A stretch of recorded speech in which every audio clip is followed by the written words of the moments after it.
عروج ملنے پر انسان خدا نہ بن جائے، اس لیے خدا نے زوال رکھا ہے۔ آستینوں کو جھاڑ کر دیکھو، آدھا زہر تو اپنوں کا نکلے گا۔ خواب جن کے اونچے اور مست ہوتے ہیں، امتحان بھی ان کے زبردست ہوتے ہیں۔ غور کیا زندگی کے فلسفوں پر، بات مٹی سے شروع ہو کر مٹی میں جا ملی۔ جنہیں احساس ہی نہ ہو ان کے ساتھ کیسے گلے کیسے شکوے۔ فکر میں رہو گے تو خود جلو گے، بے فکر رہو گے تو دنیا جلے گی۔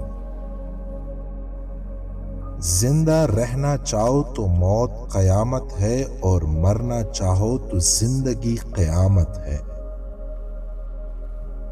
انسان غیروں سے ملی عزت اور اپنوں سے ملی ذلت کبھی نہیں بھولتا۔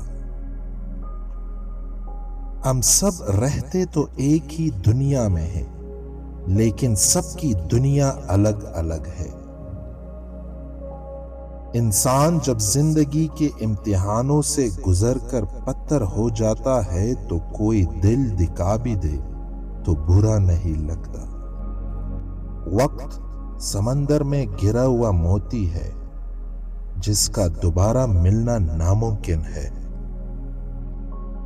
کچھ لوگ مسکراہٹ بکھیر کر بھی یہ احساس نہیں ہونے دیتے کہ وہ اندر سے مر چکے ہیں۔ وہ لفظ ڈھونڈ رہا تھا لرزتے ہوئے ہونٹوں سے، ضعیف باپ نے بیٹے سے بات کرنی تھی۔ آندھی محبت ہو یا اندھا اعتماد، دونوں انسان کو گہری کائی میں گرا دیتے ہیں۔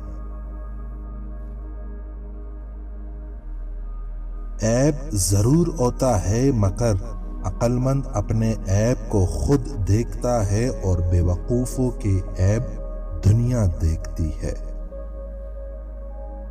کوئی سفر بھی لا حاصل نہیں ہوتا، منزل نہ بھی ملے تو راستے بہت کچھ سکھا دیتے ہیں۔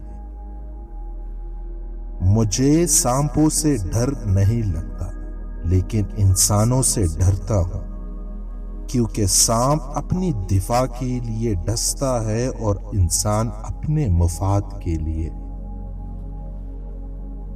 باپ کی دولت پہ گھمنڈ کرنے کا کیا مزہ؟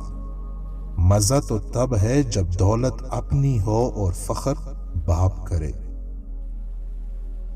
تجھے تیری اوقات کا اس دن پتہ چلے گا اے انسان، جب لوگ تجھ پہ مٹی ڈال کر ہاتھ بھی تجھ پہ جھاڑیں گے۔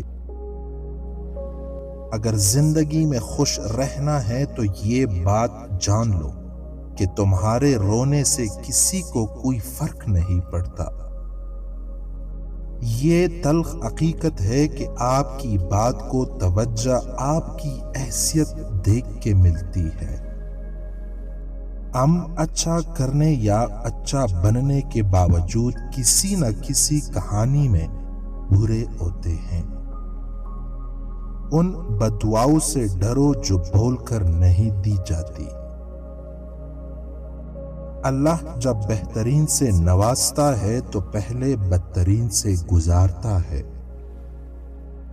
زندگی کی جنگ اپنے بل بوتے پر لڑنی پڑتی ہے۔ لوگ صرف مشورہ دیتے ہیں، ساتھ نہیں۔